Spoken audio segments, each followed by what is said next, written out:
Il faut aussi lire attentivement le papier que j'ai produit. Merci Elias. Non, en fait, j'interviens aujourd'hui pour vous parler de gestion du temps, du moins de temps. Voilà. C'est en fait en relation avec un article qui paraît donc, dans la lettre des PMI. Donc Salim Rao Sanali, je suis basé sur Tarbes depuis une dizaine d'années et j'interviens dans, disons, deux domaines bien distincts. D'une part, la maîtrise de l'énergie, qui est un sujet dont vous verrez aussi un article dans la lettre des PMI, et un article qui est organisation et productivité des indirects.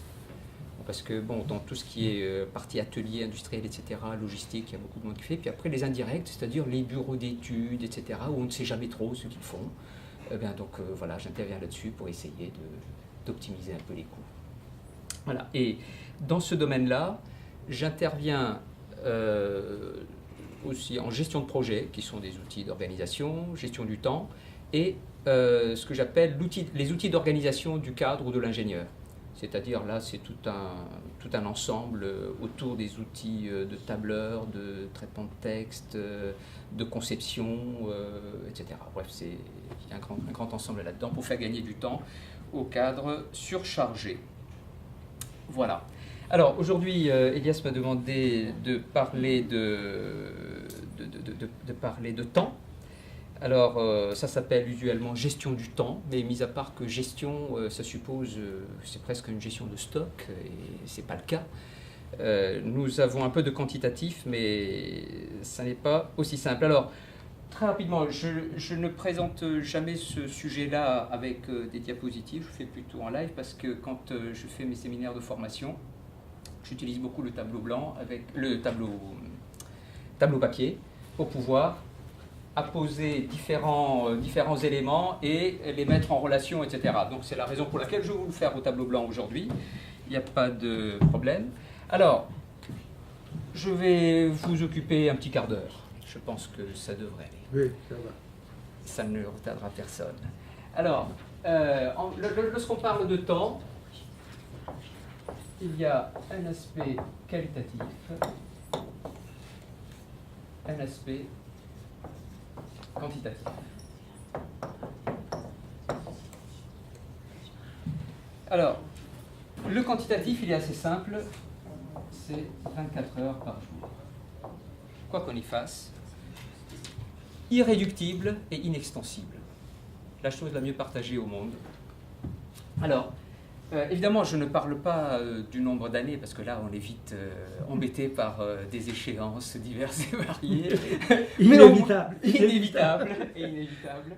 Mais au moins 24 heures par jour, ça, on les a. On peut s'étendre à la semaine, c'est 7 jours par semaine. Bon, jusque-là, ça va. Hein. Au-delà, on ne peut pas trop faire de projection. Alors, ces 24 heures par jour, dans le quantitatif, disons-le, 50% est préempté par les besoins physiologiques de base.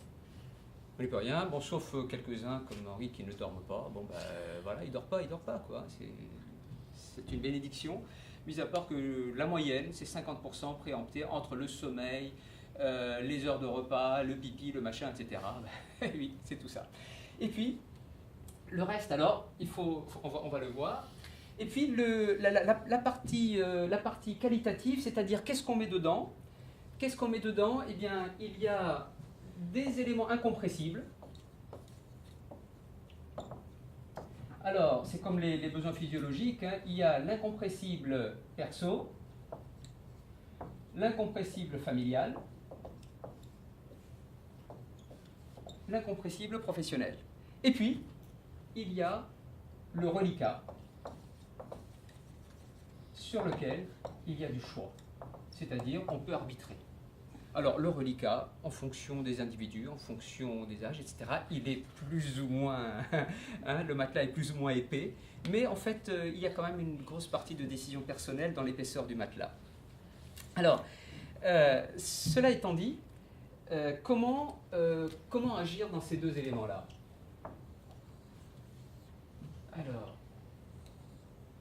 le quantitatif, c'est le plus simple, lui nécessite un rituel. Le rituel, c'est s'occuper du temps une fois par jour, une fois par semaine, une fois par mois. C'est cumulatif, hein. C'est pas optionnel, je veux dire. Une fois par semestre, et une fois par an. Évidemment, le coût n'est pas le même à chaque fois. Le besoin quotidien est de 10 minutes par jour pour se dire, tiens, qu'est-ce que j'ai à faire dans la journée, comment ça se goupille, est-ce que j'ai bien le temps de me déplacer à tel endroit pour ma réunion, etc. Une fois par semaine, le point de ce qui a été fait pas été fait, ça c'est du 1 heure par semaine.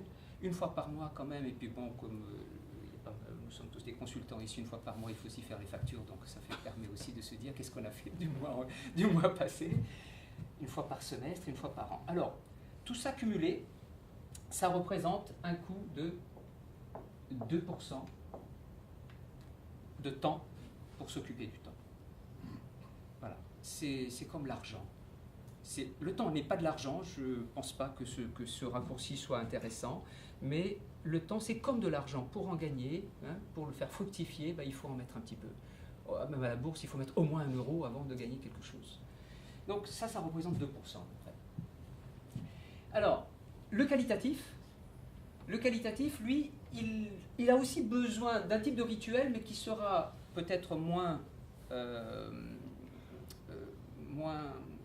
cadré que celui-ci, puisque d'autres événements y interviennent. Mis à part que le qualitatif, lui, il a besoin de classer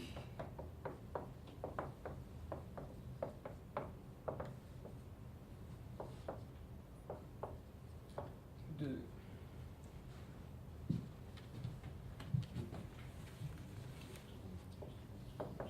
l'immédiat à plus tard.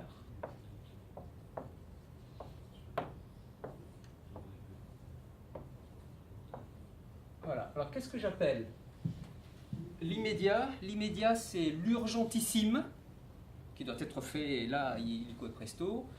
Il y a l'urgent, qui doit être fait dans les quelques heures, dans les quelques jours.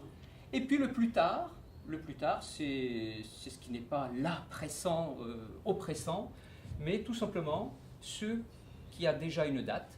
Hein, ça, c'est ce que j'appelle, moi, le plus tard certain. C'est-à-dire que je dois rendre un appel d'offres pour dans 2 jours, dans 3 jours, dans 10 jours. Et puis, le plus tard, sans horizon, c'est-à-dire le truc, je vais le faire un jour. Voilà, d'accord? Et en général, il y en a plein. Et puis, entre ce qui est accessoire, ce qu'on appelle l'accessoire et l'important. Mais quand on dit accessoire et important, on se dit comment je vais classer. Hein? Puis bon, en disant que est-ce que c'est futile ou utile, hein, ça permet de classer un peu mieux. Après, on peut se faire autant d'échelons que l'on veut. Alors, cet exercice-là, il est un peu différent de celui-ci. Parce que pour que quelque chose entre dans le rituel, il faut en fait qu'on passe de la pensée corticale, c'est-à-dire du cortex, je dis tiens, je vais m'occuper de ça, à un automatisme, c'est-à-dire passer dans le limbique. C'est-à-dire que si je ne l'ai pas fait, je me sens mal. C'est comme la brosse à dents. Et puis, ici par contre, nous avons des habitudes qui sont dans le limbique, qui doivent passer dans le cortex. C'est-à-dire que par habitude, nous avons en général tendance à se mettre dans le futile et l'immédiat. Parce que c'est le plus facile à faire. Parce que l'utile et le plus tard, c'est trop compliqué. Ça demande trop d'énergie, donc on ne le fait pas. Donc, tant qu'on fonctionne dans nos automatismes, on sera là. Et donc exploser. Parce que quand on prend un peu de temps pour regarder un peu tout ce qu'on fait, on se dit quand même, j'ai passé ça à ça. Voilà. Et puis, l'autre particularité, c'est que le temps, c'est comme le gaz. Quand on doit, du moins, une tâche, c'est comme le gaz, c'est-à-dire quand on doit faire quelque chose et qu'il n'y a pas de limite en temps imposé, eh bien, elle prend tout le temps qu'il faut. Et ça, c'est comme ça, c'est universel, dans tous les pays du monde, ça se passe comme ça. C'est un peu, chez les Amerluches, c'est un peu différent, mais c'est un peu rustique. Hein, donc, c'est l'efficacité même chez soi. Hein. Faire l'amour en 2 minutes, c'est... Hein. Voilà. Et les gaz, par contre, il faut aller vite, c'est ça? Le gaz, il faut Pas aller fini la phrase. Oui, non, mais en fait, c'est comme le gaz. Non, ce que je veux dire, c'est qu'une tâche qui n'a pas de butée prendra un temps infini. Hein, c'est comme le gaz, on met une molécule de gaz, ça occupe toute la salle. Moi, je voyais dans l'autre sens. Ah non. Parce que comme il y a le gaz, il faut aller vite. Ah oui, c'est comme il y a le feu, hein, il faut aller vite, c'est ça? Oui, non. Ça aurait pu être. Mais non, c'est pas ça. C'est pas ça. Alors. Le temps du rêve, il est dans le futur ou dans l'utile? Ah, le temps du rêve. Oui. Le temps du rêve, il est dans un utile fondamental. Il est dans les 50% du physiologique. Voilà.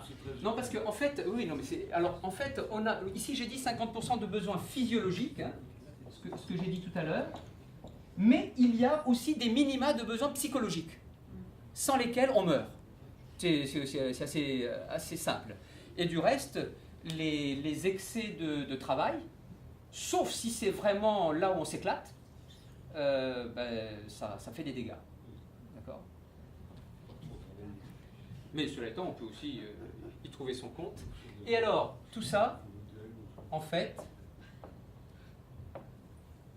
ça nécessite une décision personnelle. Et ça, c'est pas délégable. Personne ne le fera à notre place. Si nous ne décidons pas de nous occuper de notre vie, parce que en fait, quand je dis de notre vie, justement, en fait, ce que je voulais dire, c'est que le temps pour nous est consubstantiel de la vie. Je veux dire, notre vie, elle s'écoule dans le temps. Et c'est comme ça, c'est comme ça. C'est comme l'air, on a besoin d'air pour respirer. On a besoin de temps pour vivre. Et tant qu'on ne décide pas de s'en occuper, personne ne peut s'en occuper à notre place. Et même si on ne s'en occupe pas, les autres vont se charger de le consommer. C'est vraiment très très simple. C'est comme ça que quand les cadres ne gardent pas une liste des dossiers qu'on leur a confiés, eh bien, les dossiers s'accumulent. Hein, c'est la fameuse parabole des singes, machin, etc. Là, mais le jour où le cadre dit, mais attends, chef, j'ai 7 dossiers là, dis-moi dans quel ordre je les fais. Alors là, la musique change un petit peu. Et bon, je dis ça un peu de manière raide, mais c'est ça en fait le principe.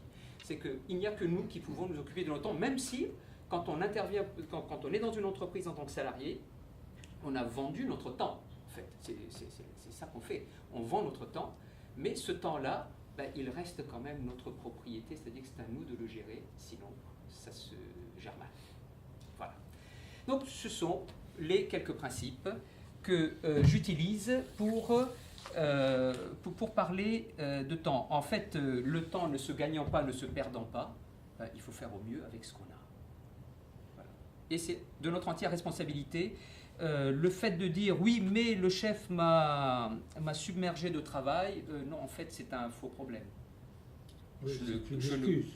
Voilà. On se trouve des excuses. On se trouve des excuses. Et à partir du moment où on se trouve des excuses, c'est qu'on ne veut pas s'en occuper. Je ne dis pas que ça n'existe pas. La non-décision étant une pratique très courante dans toutes les entreprises ou tous les patrons, c'est la non-décision pratiquée même en premier, le limbique. Avant les décisions. Ah oui. La non-décision, c'est l'automatisme. Et en général, on a... Emmerdant, je décide de rien. Voilà. Ouais. En fait, le cerveau limbique enregistre la table de multiplication, elle est dans le cerveau limbique. La conduite automobile, elle est là-dedans, c'est-à-dire qu'on arrive à faire 2 choses à la fois sans avoir à réfléchir. Et ça ne coûte pas cher. Je veux dire, au point de vue énergie, c'est minimal comme énergie. Et donc, on fait ça. Par contre, le cortex est un cerveau, j'allais dire un cerveau lent, c'est que ça va à très très basse vitesse. Et pour le mettre en route, ça nous demande beaucoup d'énergie, beaucoup de glucides. On a vite faim quand on commence à réfléchir. C'est la raison pour laquelle, en étant assis ici 4 heures, en réfléchissant, on aura faim après 4 heures. Pourtant, on n'aura pas bougé. Parce que le cerveau a consommé plus de 25% de l'énergie du corps. Oui. Quand vous dites on ne peut pas gagner une perte de temps, et la délégation dans tout ça, quand un manager délègue. Mais un manager délègue, justement, il n'aura pas gagné. Il n'aura pas gagné du temps, il aura mieux alloué son temps. C'est-à-dire qu'en fait, pour les managers, souvent, ils sont là parce qu'ils font, et sous la pression, on fait des choses que l'on sait faire, que l'on sait bien faire. Donc ce sont des automatismes. Or, ce qu'on attend du patron d'une entreprise, c'est ça, c'est le plus tard. Et c'est dur. Alors donc, le patron bien organisé, c'est celui qui a délégué ça et qui s'occupe de ça. En fait, normalement, il a du monde. Il a du monde pour pouvoir s'occuper de ça. Le patron, théoriquement, ne devrait pas être dans une urgence. Voilà. Est-ce qu'on peut dire par là, pour rejoindre la question là, est-ce qu'on peut dire par exemple que on délègue, de manière générale, patron, pas patron, on délègue ce qu'on sait le mieux faire parce que on saura le contrôler et qu'on s'investit dans ce qu'on sait, je parle de manager, dans ce qu'on sait le moins faire. Donc ça demande un effort. Ah oui. Ça demande un effort. Est-ce que c'est ça ce que tu veux dire? Oui, tout à fait. Alors, le seul ennui, c'est que ce qu'on sait bien faire, en général, si on a été promu à un certain point, c'est qu'on faisait très bien ce qu'on faisait avant. Et donc, le problème, c'est qu'on trouve que les autres font moins bien. Et donc, on a tendance à continuer à faire ce qu'on faisait avant et ce pourquoi on nous a promus. Là, c'est une mauvaise délégation. Ça. Ah non, on fonctionne naturellement comme non, mais ça. un contrôle, c'est simplement un contrôle. Non, on délègue. Je suis d'accord avec toi, mais tu sais, le contrôle est... Mais c'est ça le but. Ah oui, mais c'est ça le but. Hein, le but, donc il la est de théorie dire... est bonne. Oui, le but, il est de déléguer justement ce qu'on sait très bien faire et sur lesquels il n'y a plus rien à démontrer. Je suis un expert de ceci ou de cela. Je le délègue parce que je sais bien le contrôler, effectivement, et je m'occupe de ce qui est plus difficile. Mis à part que, bon, la vie étant ce qu'elle est, on continue à faire. Il y a quelque chose qui me gêne dans votre raisonnement. Oui. Parce que déléguer ce qui est le plus difficile, quand on domine le moins, demande beaucoup plus d'efforts, beaucoup plus de perte de temps. Non, on délègue ce qui est le plus facile. Vous déléguez ce qui est le plus facile, pardon, et vous gardez ce qui est le plus compliqué pour Oui. vous, pour apprendre de le faire. Oui. Or, comme vous ne le dominez pas, vous allez perdre beaucoup d'énergie pour y travailler dessus, alors que vous ne savez pas le faire. Donc autant déléguer, vous encadrer sur les gens qui savent faire ce qui est difficile pour vous. Mis à part que en général, ceux qui sont en dessous n'ont peut-être pas la compétence de s'occuper de l'important pour le devenir de l'entreprise, pour le devenir du service, etc. Les plans stratégiques et autre chose, c'est là, quoi. En fait, pas à quel niveau on est dans l'entreprise, dans le management, là, vous êtes, peu importe, même en tant que chef de service de n'importe quoi, en général, en dessous, vous n'aurez pas de gens capables de voir plus loin que vous. Si c'est le cas, tant mieux, mais à mon avis, il y a eu inversion des rôles. Pas nécessairement. Ouais, Pas nécessairement. Non, pas d'accord. Vous précisez un peu, peut-être, si moi j'ai compris. Le service informatique est un des beaux exemples. Ouais. Je ne sais pas faire de l'informatique, je délègue, ça m'emmerde. Ils n'ont pas le pouvoir stratégique de demain, malheureusement. Oui. Ça peut être un exemple. C'est un peu ça, c'est l'idée. Celui qui est seul, le consultant aujourd'hui, ou même la petite entreprise qui est seule, par définition, elle n'est pas spécialiste, elle est généraliste. Donc chaque fois qu'ils vont faire intervenir l'entreprise, ils vont faire venir, venir à quelqu'un qui est spécialiste. Bon, par exemple, je ne sais pas, au point juridique, la question que le patron il s'occupe du juridique, il va faire appel à un avocat. Oui, mais là, je ne parle pas de cette situation-là. Non, c'est voilà. Mais la situation de sous-traitance est totalement différente. Oui, tout à fait. Mais bon, voilà, on n'est pas sur les mêmes niveaux. Ah oui, non. La situation de sous-traitance, on va chercher la compétence à l'extérieur. Voilà. Et c'est quelqu'un reconnu pour sa compétence. Un juriste, effectivement, on ira le chercher parce qu'il connaît mieux le droit que nous. Ça, c'est du consulting. Mais quand on est dans un service, moi je suis chef du service du bureau des méthodes, eh bien en dessous de moi, je suis ingénieur, en dessous de moi j'aurai des techniciens. Le technicien il est formé pour gérer des projets de 2 mois, 3 mois, implantation d'un poste, etc. Moi je suis formé pour pouvoir gérer l'implantation d'une usine entière. D'accord ? C'est ça en fait. Donc je délègue le petit truc, le petit tournevis, etc. à ces gars-là, et moi je m'occupe justement de cette vision plus lointaine. C'est dans ce sens-là. Et en fait, ici, l'utile et le plus tard, tout ce qui est stratégique, etc., stratégique à différents niveaux, c'est qu'on est dans des mondes beaucoup plus incertains. Alors que là, on est dans de la certitude, dans plus de certitude. D'accord ? Donc c'est beaucoup plus sécurisant d'être toujours là. Voilà. Elias, j'ai terminé, Alors, mesdames et messieurs. Bon, merci beaucoup. C'est très bien, mais ça mériterait vraiment